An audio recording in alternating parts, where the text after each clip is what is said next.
Salam sejahtera saya ucapkan kepada Encik Nazri dan Encik Safwan serta rakan-rakan sekalian. Pada hari ini, kumpulan kami iaitu kumpulan 19 akan membentang tentang pusat pungutan zakat di Malaysia. Zakat mempunyai beberapa definisi dari pelbagai sudut. Zakat dari sudut bahasa ialah bersih, suci, bertambah dan berkembang. Zakat juga boleh diertikan sebagai suatu rahmat, kebaikan, penyucian dan peningkatan. Zakat dari sudut istilah ialah mengeluarkan sebahagian harta yang tertentu kepada asnaf yang berhak dengan syarat-syarat tertentu. Dalam Islam, zakat merupakan ibadah dan satu kepaduan kepada umatnya. Ia mempunyai pengaruh penting dalam sistem pentadbiran negara Islam dan merupakan kaedah pengurusan kewangan yang bermaklumat untuk mengatasi masalah kemiskinan dan kesempitan hidup. Zakat meletakkan tanggungjawab kepada golongan yang berada terhadap golongan asnaf yang telah jelas dinyatakan dalam Al-Quran. Kepentingan pelaksanaan zakat di sesebuah negara adalah bagi menjamin keadilan dan kestabilan sosial serta merapatkan jurang pendapatan antara masyarakat dan menghindari dari berlakunya permusuhan dan sifat dengki sesama manusia. Kedudukan Islam di Malaysia telah dijamin dalam perlembagaan. Antaranya seperti menurut Perkara 3 Seksyen 1 Perlembagaan Persekutuan Malaysia. Islam merupakan agama rasmi bagi persekutuan. Oleh hal yang demikian, nilai-nilai Islam telah banyak diaplikasikan dalam pelbagai bidang di Malaysia, termasuklah bidang ekonomi. Pusat Pungutan Zakat, iaitu PPZ, ialah salah satu institusi kewangan Islam di Malaysia. Pusat Pungutan Zakat berfungsi sebagai sebuah badan bukan kerajaan yang bertanggungjawab mengutip, menyelia, mengurus dan mengagihkan wang zakat mengikut syarat yang ditetap dalam Islam. Jadi, bagaimana pusat pungutan zakat dibentuk? Sebelum tahun 1990, sistem memungut zakat tidak efektif. Antara masalah yang diperhatikan ialah tumpuan hanya diberi kepada zakat fitrah, sistem pentadbiran pungutan zakat tidak teratur serta pegawai diberikan tugas yang berkaitan dengan Baitulmal, tempat surah zakat, wakaf dan lain-lain. Ini meletakkan beban yang besar ke atas pegawai tersebut.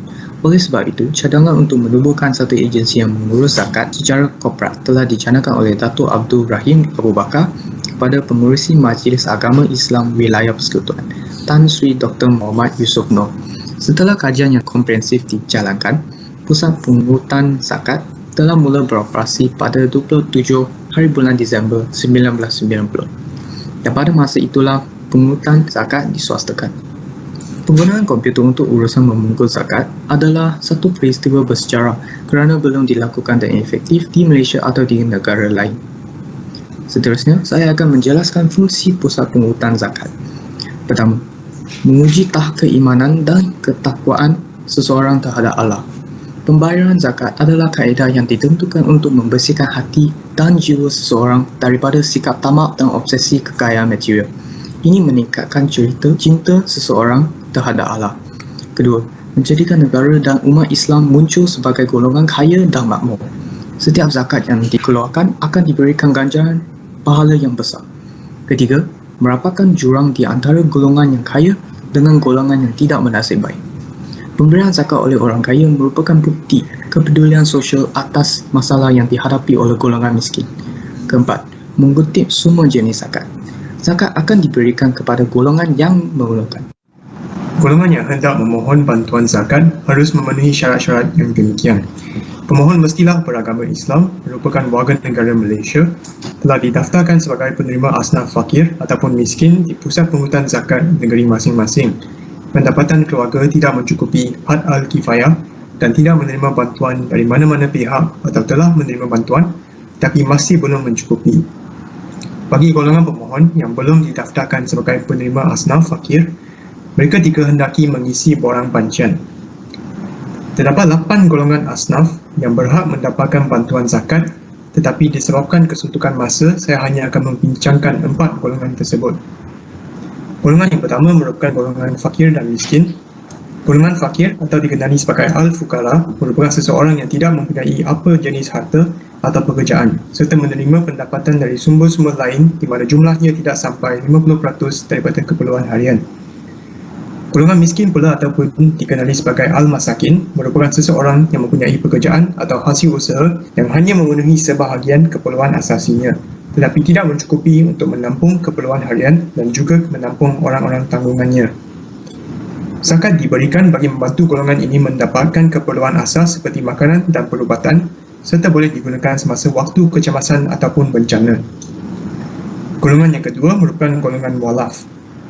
Golongan mualaf merupakan mereka yang dijinakkan hatinya atau yang diharapkan kecenderungan hatinya dapat menerima serta memeluk Islam, tetapi belum kukuh kepercayaannya kepada Islam. Golongan ini terbagi kepada dua, iaitu beragama Islam dan bukan beragama Islam. Bantuan zakat dapat diberikan kepada golongan pelajar ataupun memberikan perlindungan sementara bagi mereka yang terdesak. Golongan yang seterusnya merupakan golongan hamba ataupun al-rikab.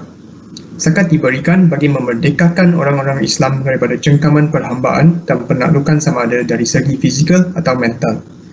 Sebagai contoh, zakat diberikan untuk membebaskan orang Islam daripada cengkaman kejahilan dan melepaskan golongan wanita daripada kancah pelacuran.